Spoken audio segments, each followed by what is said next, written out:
And welcome to an addendum, new word, episode of Ben's Junk.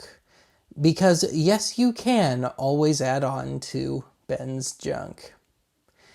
So anyway, as of my shooting this, the Prehistoric UHF episode of Archive has not dropped yet. So I'm just guessing, really just more assuming, that viewers will notice the UHF converter that I had on my bookshelf for the box segments and used for a little B-roll footage as well, and might want to know if it works, and if so, how, at least loosely. So anyway, this is a blonder tongue, I still think that's a horrible name, a blonder tongue BTX-111 UHF Ultraverter. So yeah, UHF converter. Now I believe this dates to the latter half of the 60s, but I could be totally wrong about that. And of course, these things were meant to be hooked up to a TV with only a VHF tuner, so channels 2 through 13. And obviously this thing is old enough to where channels 70 through 83 are still considered possibilities. The last channel 70 plus station at least moved in 1973.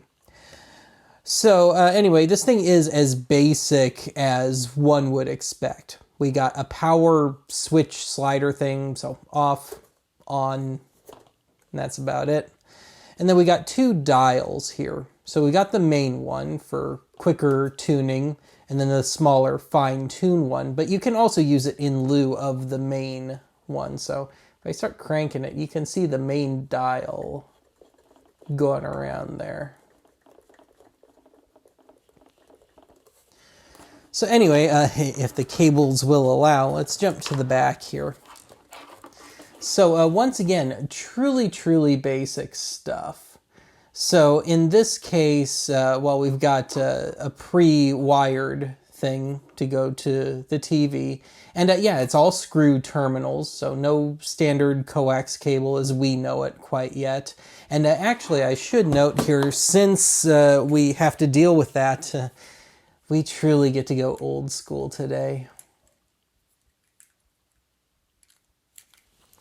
But anyway, getting back to this, we've got the main pre-installed stuff to hook to the TV.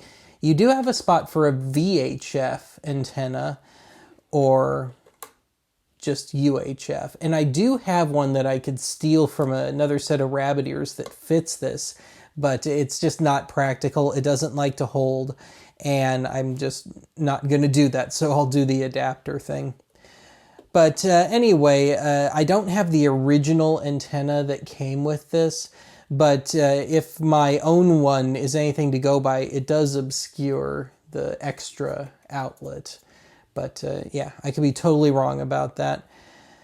So anyway, let's just take a quick look at the bottom here, and approved for color. So anyway, it mentions that you need to tune to channel 5 or 6, and in this case it will be channel 5. It does not give me an option, and if there is a way to change it, I don't know how. I'm not going to open this. This is just cheap plastic, so I'm afraid that I'll destroy the thing, and also I don't want to potentially sacrifice a currently working piece of gear for that. So these things are cheap and plentiful on Fleabay if you want to get one just to tear it apart. But anyway, let's take a cut here, and we'll take a look at a rather necessary piece to today's puzzle. So to test out the Ultraverter, we're going to need to fudge a broadcast. So I'm going to do my usual broadcasting out the back of a VCR method of micro broadcasting. But the thing is, when I do that, that defaults to channel 3. And so we're going to need a channel modulator to divert that signal elsewhere. So for reasons that I'll get back to, I've chosen channel 52 for this experiment. Anyway, just briefly here, first and foremost, these things were meant for people, I guess, generally living in a broadcast dense area where the option of channel 3 or 4 didn't really cut it, like with regards to hooking up a VCR or video game console. And of course, you can kind of make up your own purpose for this, sometimes slightly nefarious ones. But I personally picked this one up because I was trying to unravel the broadcast mystery that is ONTV pay TV, of which I've only ever been half successful. So for a little bonus bit at the end of today's video, even though it's totally unrelated to the Ultraverter, I will dust off the ONTV decoder box and briefly discuss my, alas, very incomplete findings. But anyway, let's take a cut here. I will set up KLAK TV, temporarily operating on channel 52, and we'll show the Ultraverter in action. And yeah, really, I'm amazed the transistors on that thing have held up. Okay, we've got KLAK, temporarily channel 52, on the air.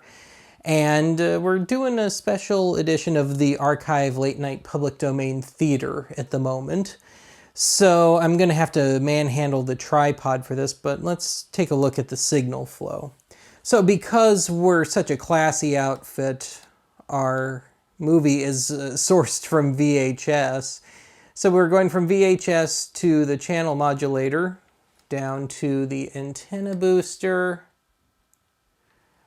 to a pair of rabbit ears, so I guess technically our tower at the moment.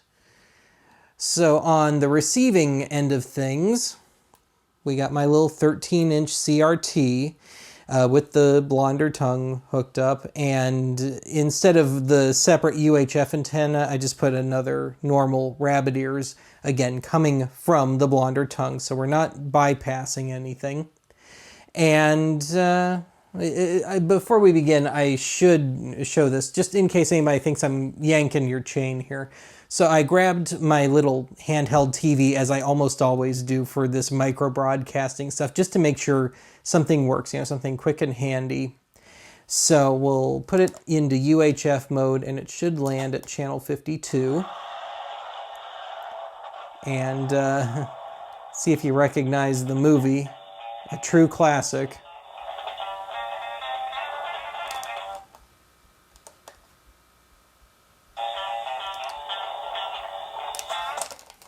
So anyway,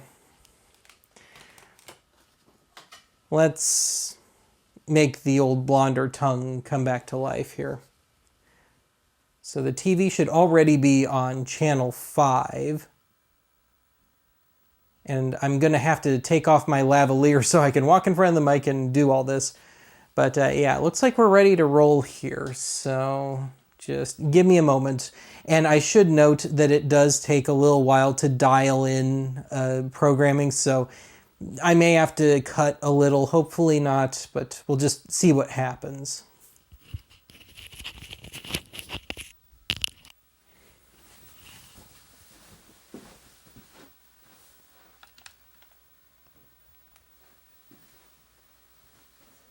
So we're on.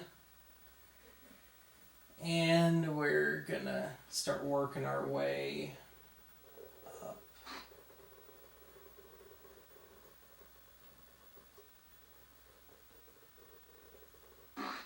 Oh, I think I may have already got it. See if we can pull it in. There we go. Get some sound.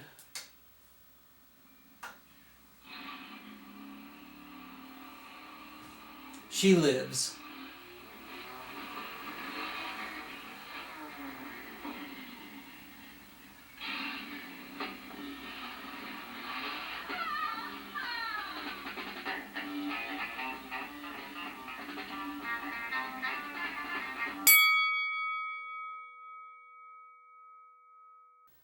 So when I first got the ONTV box back in 2019, I unsurprisingly got a bunch of comments asking me to try and figure out how ONTV was broadcast. And I was going to do an episode on it at one point because I did more or less figure it out, but there's a little problem. I've only ever been able to just half reproduce it. So this unit was indeed from somewhere in or near LA and was used to pick up the scrambled ONTV broadcasts over KBSC, Channel 52. And my use of Channel 52 today should make sense now. So I was able to confirm all that with the help of the channel modulator, but the problem is there's no sound. Now I can run this box just as a straight power choke sort of deal or run a VCR through it and still get sound. So functionally there is nothing wrong with the box. So then it became trying to find the audio. So I went through, of course, all the TV channels and got nothing. I tried running my little AM and FM transmitters and the audio is nowhere in those necks of the woods. And so I've since come to the conclusion that the audio was probably broadcast sideband. And I think the audio is still somewhere in the general UHF TV band, if not really directly within analog Channel 52's bandwidth. But it's just tucked away someplace that I don't have the means of broadcasting on. And even if I did, I would probably need another license for it. I don't think my ham radio license would cut it for that. But hey, I've been wrong before. So anyway, just briefly here, I want to show you what I have been able to pin down. And once again, just to show that there's no trickery involved, I grabbed my little handheld TV and we'll turn it on and you'll see that we have picture and sound. And here,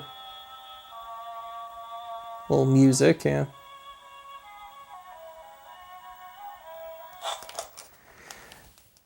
So I'll have to take my mic off again, but I'll show you what I've got, my underwhelming results to date.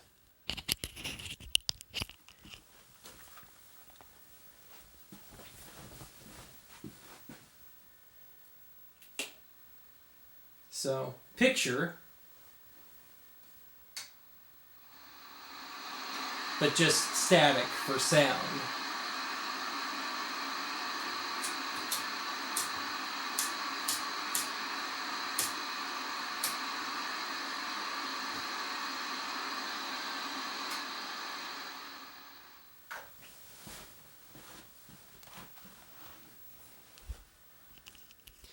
But anyway, I figured since I had the channel modulator out that I would just give a little update on that. But otherwise, that is it for this installment of Ben's Junk. I'll talk to you again soon.